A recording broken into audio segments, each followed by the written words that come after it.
Chat, I want to watch this K-pop drama. It is the Evils of Kpop. Now, when it comes to the title of this video, The Evils of Kpop, I have a feeling that a lot of people are going to assume that I'm going to talk about the effect of K-pop on the individuals who obsess over it, or maybe even the effect it has on society in general.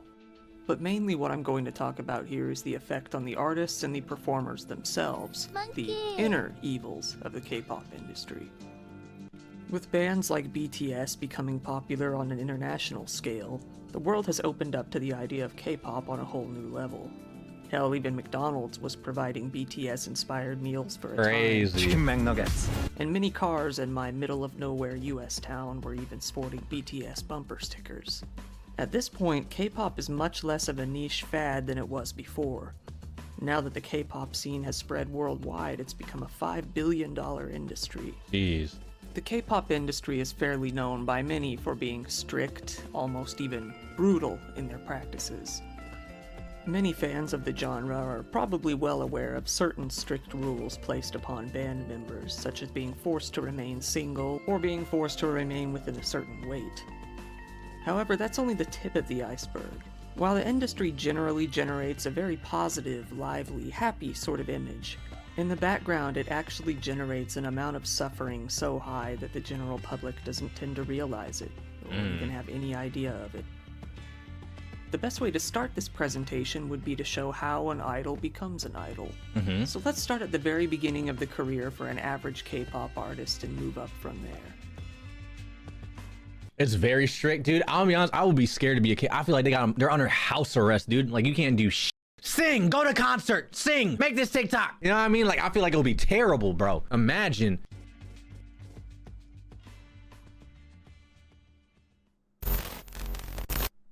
Training. K-pop artists aren't really discovered in the way that people imagine. Can I just say, I'm sorry, like the dramatic lighting, the fucked up blazer, like that brown shit is crazy. The hair, everything. What is happening right now, bro? Artists to be found in the West. People don't really come seeking them out for their talents. No, not at all. K-pop is an institution. Artists are treated like show dogs. Wow. They're trained up to be exactly what the industry wants them to be, and the training is brutal. Let's start at the beginning, or at least the beginning for an average K-pop idol. Most are enrolled into an industry training school from a very young age. K-pop is seen as a glamorous career by the public, especially in the eyes of teens and kids. Who wouldn't want to be rich, hot, famous, and popular? People see how others obsess over the artist, treating them like gods, and want that same treatment themselves, of course. Well, where do we start? Industry training programs. Record labels have constructed these training programs to practically breed and raise new idols.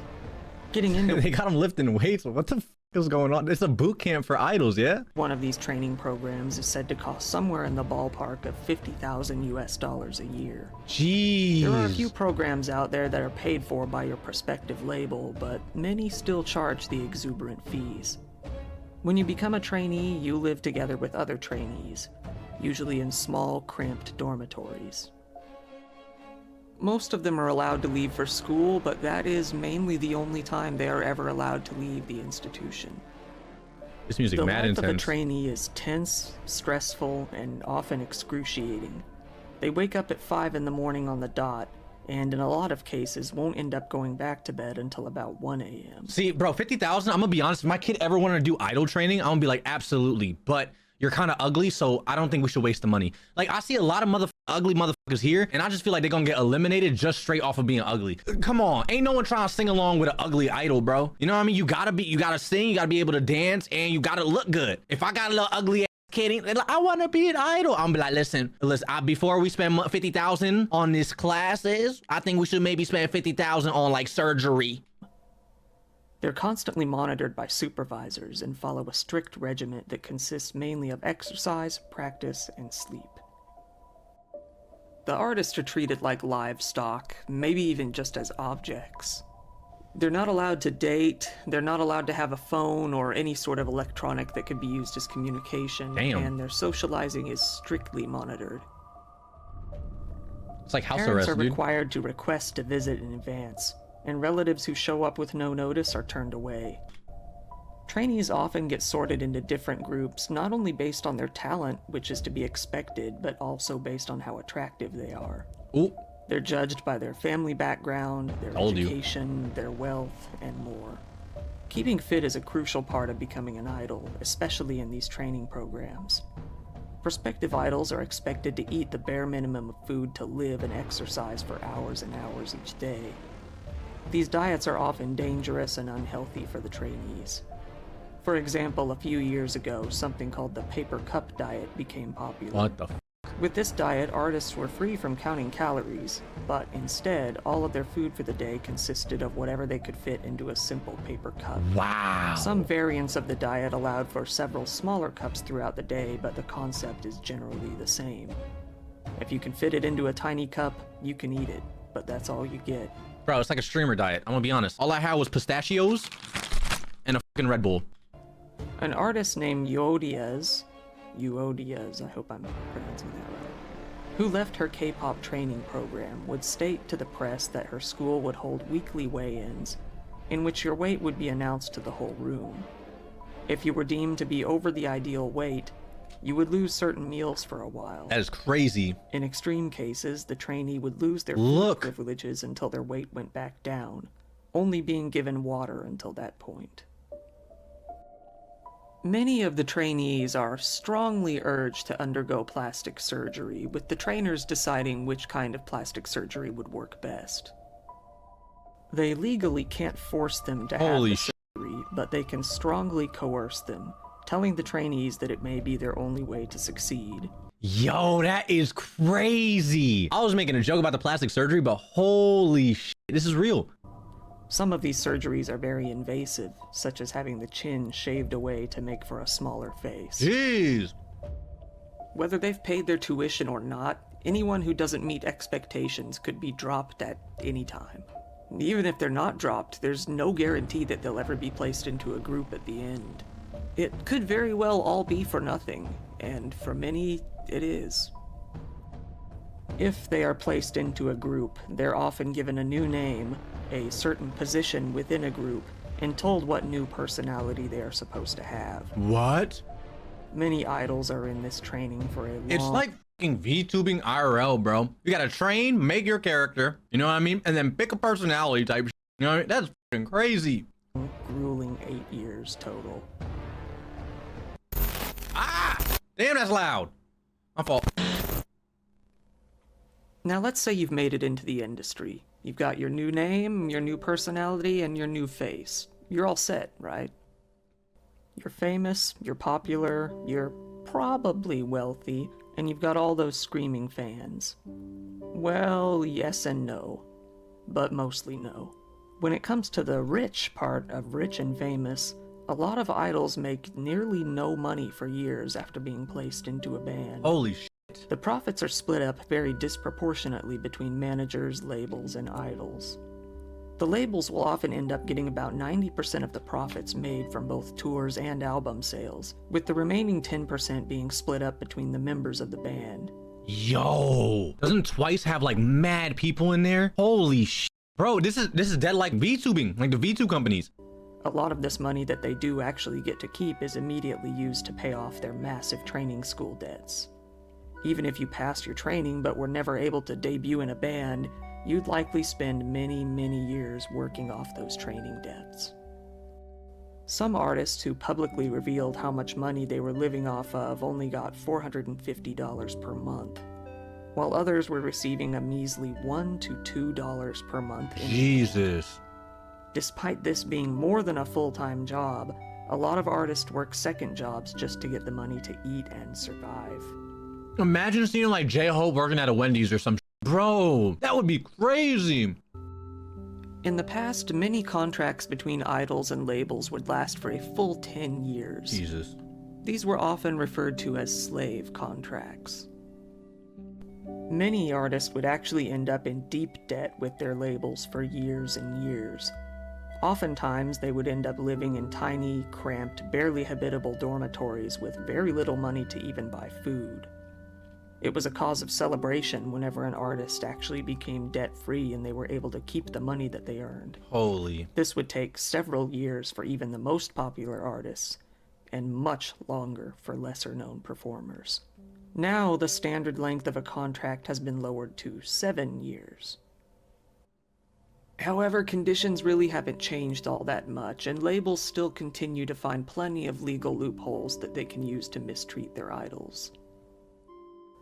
Training continues even after you're no longer a trainee and you're actually in a band, as the practice never ends. Why would you ever want to be an idol? Why would you? I think corporations are, we already know, corporations are greedy and fucking evil. Like, I would never join like a VTube org or some for the money. They're not even making money. Were you not listening to the dude? They get fucking 10% of their contract split up between the other group members. I'm gonna say shame on the parents that are sending them here, bro. If my son or daughter ever want to do this, I'd be like, fuck you, no, you're gonna make it on your own, you little bastard. Many artists pack every free moment with more and more practice just to make sure that they can stay where they are. On top of the practice, they have to be recording music, of course. They also need to promote and market themselves, meaning that they need to make near constant public appearances, at the very least locally and for some internationally. They need to appear on talk shows, variety shows, attend photo shoots, and even show up at public events. This is all on top of their touring. Unlike American bands who usually take a year or two off after producing an album and touring, K-pop bands can take as little off as 1 to 2 months afterwards before they're expected to start all over again. This never-ending cycle of overworking obviously is not going to have a good impact on your health. Many artists will end up collapsing, sometimes live and on stage, from sheer exhaustion. G-Dragon of the famous band Big Bang actually began hyperventilating on stage after performing 10 songs in a row at one concert. Other artists, such as one named Dongho from U-Kiss, have quit the industry entirely due to health problems related to overwork and fatigue. Some labels will completely deny sick leave for artists with serious health issues, such as an artist with kidney disease, Hong Gung of Super Junior, and another group, TVXQ, who sued their label when they weren't allowed any more than 4 hours of sleep per night. They're limiting hours? I hope they won. Did they win that suit? Does anyone know? Has started to impose limitations on the kinds of contracts that labels can impose on their idols. Things have gotten slightly better, but what hasn't gotten much better is the societal pressure placed upon the idols.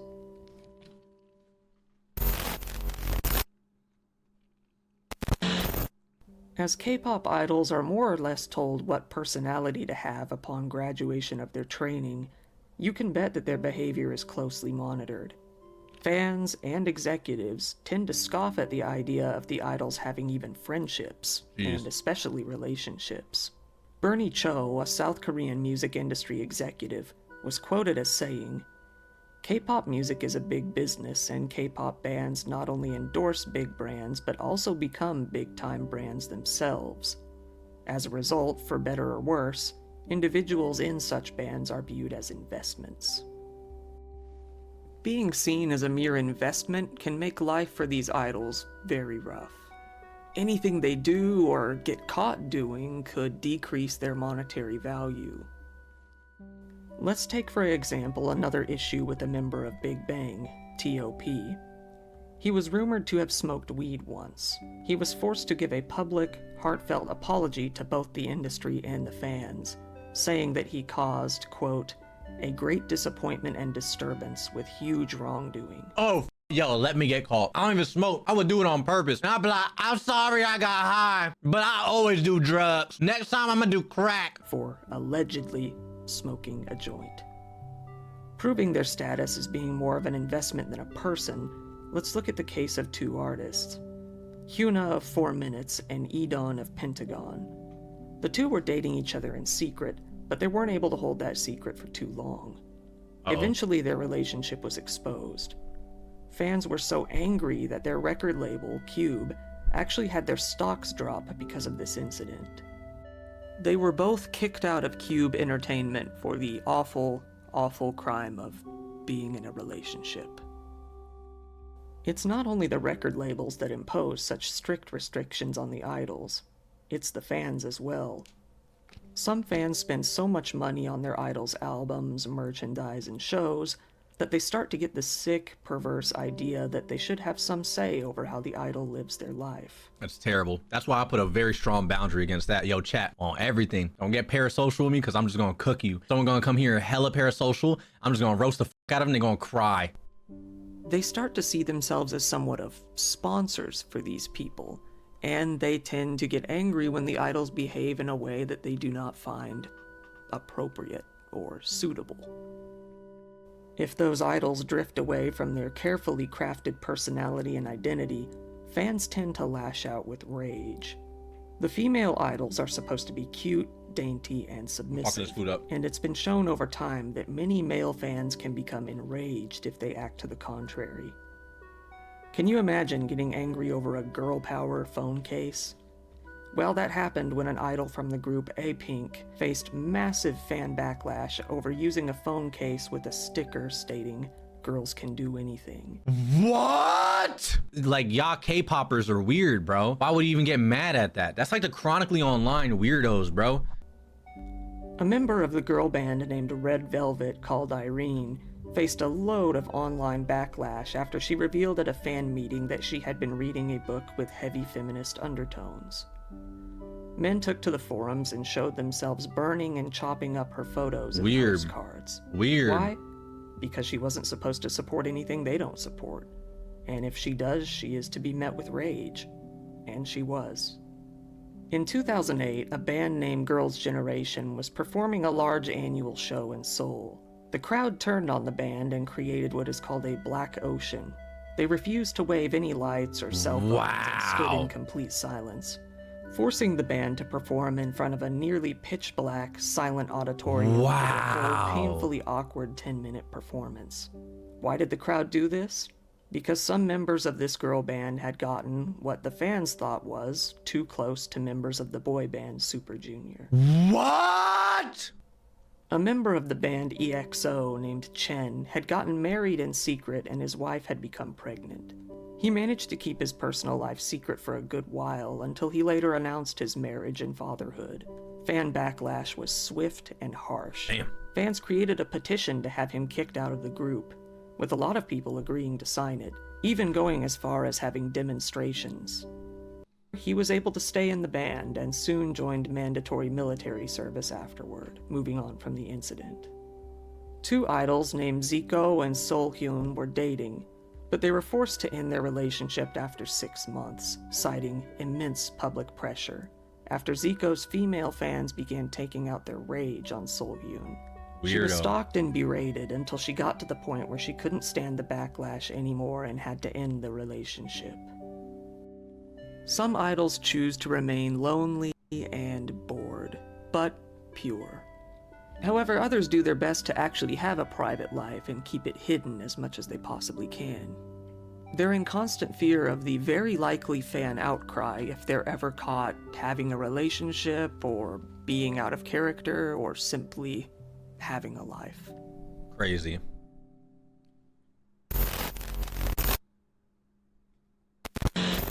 Wait. Now, you can't get into the evils of K-pop without mentioning the fanatical dieting and insane body standards that the idols have to endure. Even after their training is long finished, these idols are shamed, berated, and forced into maintaining a certain weight, or they could very well lose their career, or at the least, face massive public shame and mockery. For many idols, their physical appearance is just as important as, if not more important than their talent. Men are expected to be thin and ripped, and girls are expected to be skinny with fair skin and a small face. Now, in general, there's nothing wrong with dieting. A lot of people do it for purely healthy reasons. But these artists diet to a dangerous degree. Many artists will go on crash diets. For example, eating only tofu and drinking only water for extended periods of time, with very prolonged periods of exercise. These are obviously diets. Breakfast, apple, lunch, 2 sweet potatoes, dinner, that any medical professional protein out there shake would tell you to stop immediately. Many artists have actually fainted on stage due to being malnourished, but that's the standard that the industry has placed upon them. Scary. Being even a single pound overweight could very well be a huge risk to their career and reputation. Let's look at the artist Hwasa, one of the idols who was most criticized online for her weight.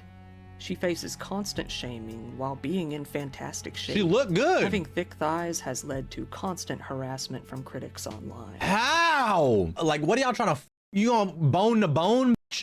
Wendy of Red Velvet has also been heavily criticized about her weight by her fans, something that has caused her a lot of pain and insecurities over the years. Weirdos. She's even gone to the point of swearing off food for periods of time and starving herself to try to get to a weight that would satisfy the fans, and hopefully finally end their mockery.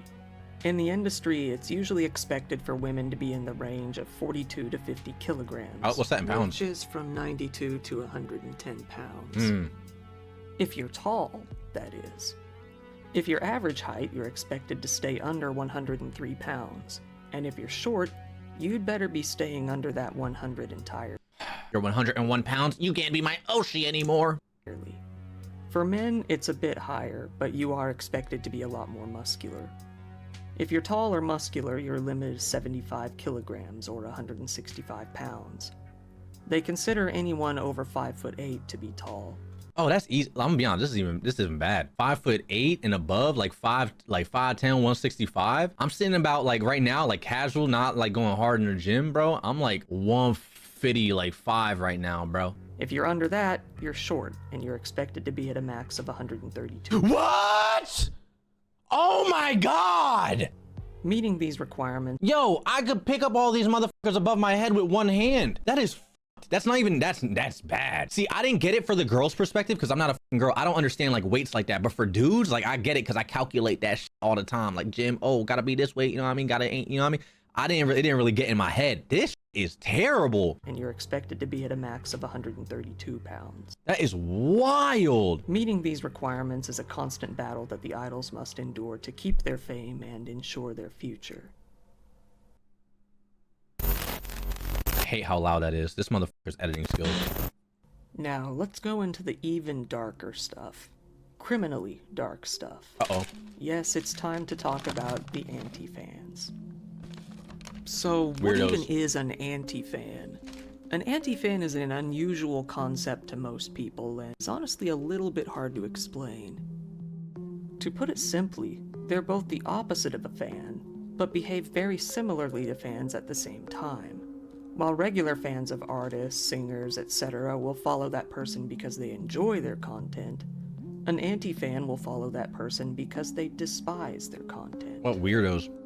Now, this is a foreign concept to most people. Yeah, most people would just ignore the content that they don't enjoy. Why would you waste your time watching or listening to a band that you don't even like? Well, that's how anti-fans get their kicks. They love to hate watch the bands that they don't like. What the f? They watch them so that they can discuss their hatred with the band online with other anti-fans. This is... Sometimes Yo, y'all need to go outside. will even go as far as making parodies of the artist's work. It's fairly common for anti-fans to come together in large groups online on all sorts of different platforms. Websites, forums, and of course messenger applications. Twitter? Sometimes they're called anti-fan clubs, obviously in contrast to regular fan clubs. And as I'm sure you can assume, having large people come together online in hatred is usually not that good of a thing. In fact, it's proven to be a very bad thing over the years. Anti-fans have done everything from spreading rumors about these artists, to doxing them, to outright directly hurling harassment at them, to actually physically harassing and harming them in person. Why? Basically, they'll do anything they can to get at these artists.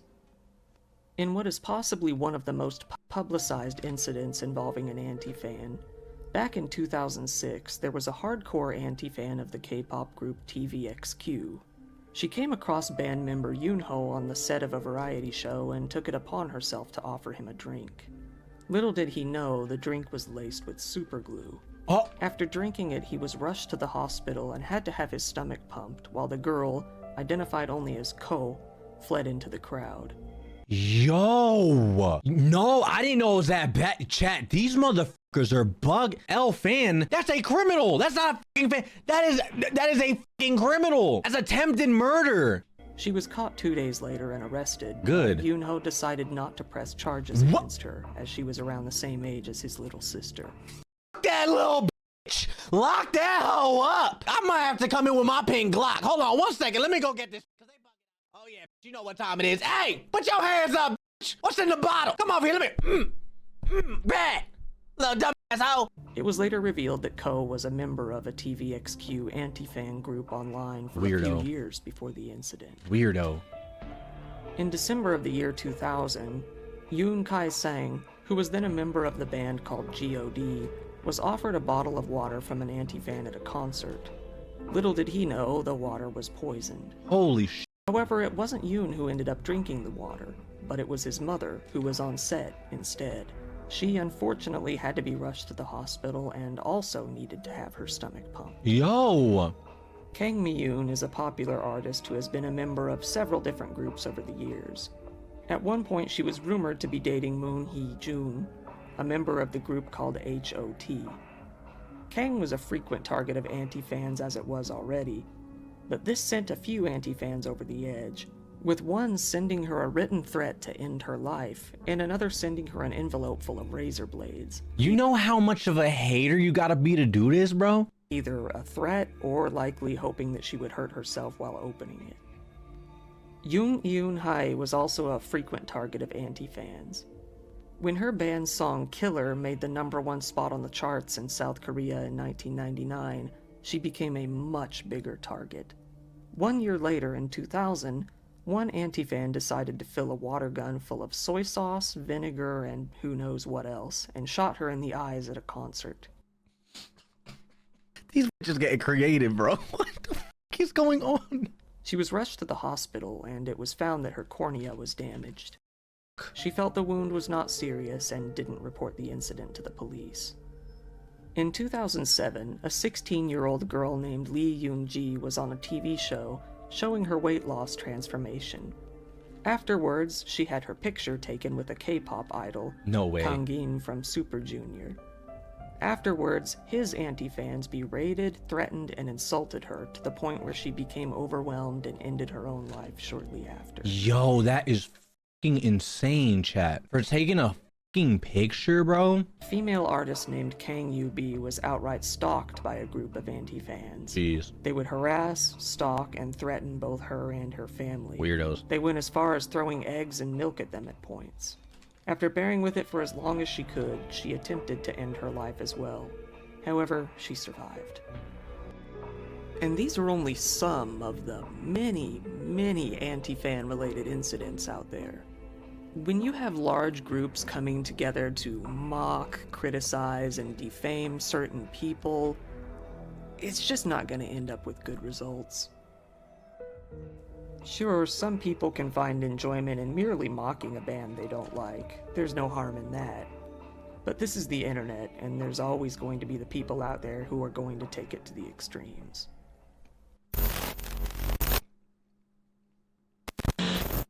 And now we get into what is debatably the darkest side of the industry. A side that both the public and many in the industry don't even get to see. Uh-oh. That would be the forced sex work of these K-pop idols. And I don't mean figuratively, such as selling out for sales or dressing in skimpy outfits.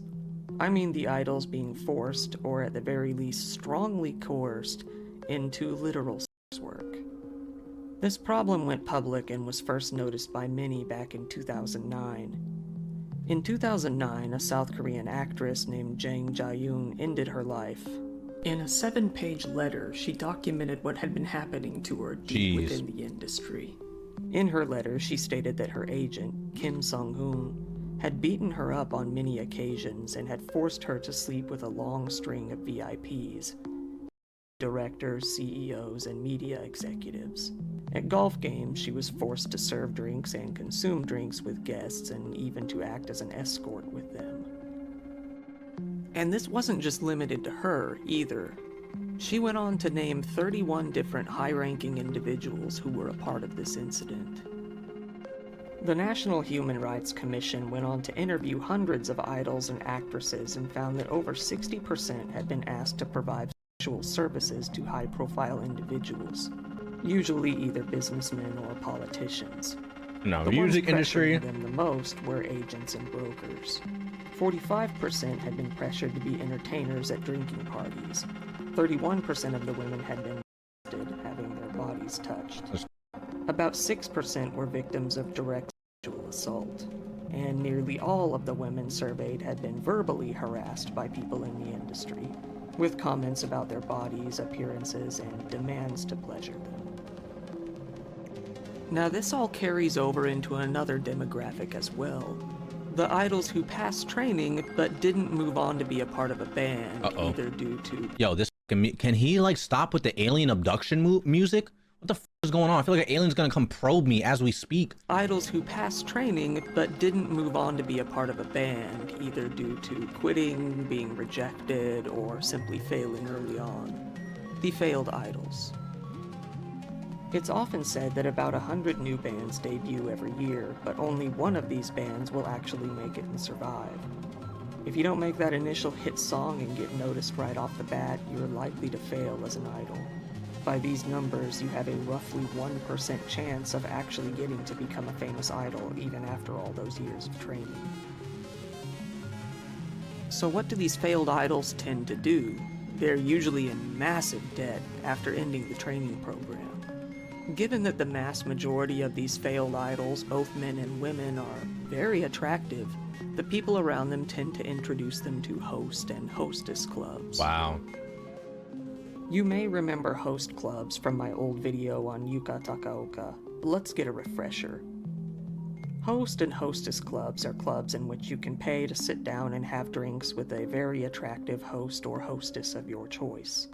Many guests tend to go to these establishments regularly, and often pick their favorite host and hostess each time. That's so The guests feel that they are getting close to their hot guy or girl of choice, but really it's just a job to them, usually. Host and hostess clubs can be a huge problem. Obviously, these guests can get too close to their host of choice. They can start to ask for things a little above drinking. The host and hostesses are often pressured by their employer to go the extra mile with these guests. This guest has given you so much money over the weeks, why not give them a little something? And next time, why not give them a little more something? And that's how it goes. They think it's a trade, yeah. It's through this persistent persuasion and gradual progression that the hosts and hostesses gradually move towards sleeping with the guests. Before they know it, the failed idols are sleeping with the guests for money. You have to consider their psychology. These idols have been told when to wake up, when to eat, what to do, and when to sleep for years now. Usually a majority of their childhood and teen years. Their identity is beaten out of them by constant reinforcement to the point where they've even lost their personality. So take that complex of mindlessly following authority figures and add the massive debt that they're in, and it's not hard to see how this happens so often.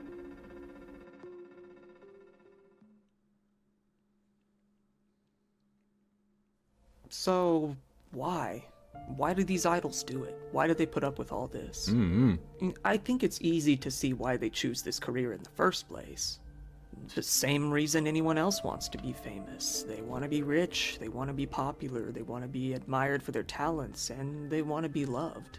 That part's easy. The real question is, why do they stay? What keeps them around? Naturally, that answer likely varies from person to person.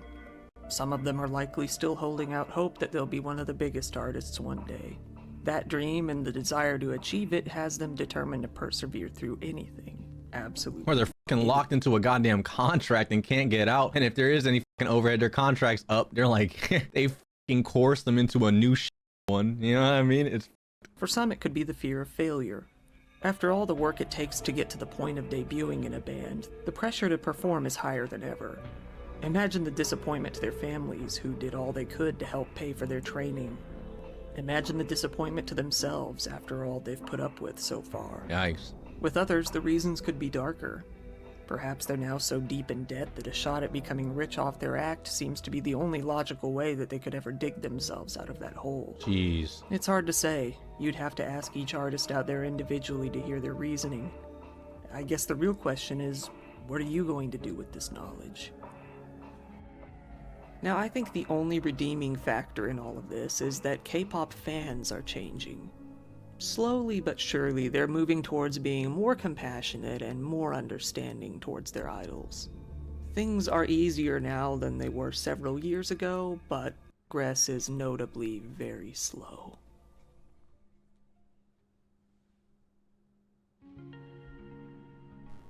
Thanks again for watching my video. Nice, dude. That was the end of the video. Solid video, bro. W video for sure.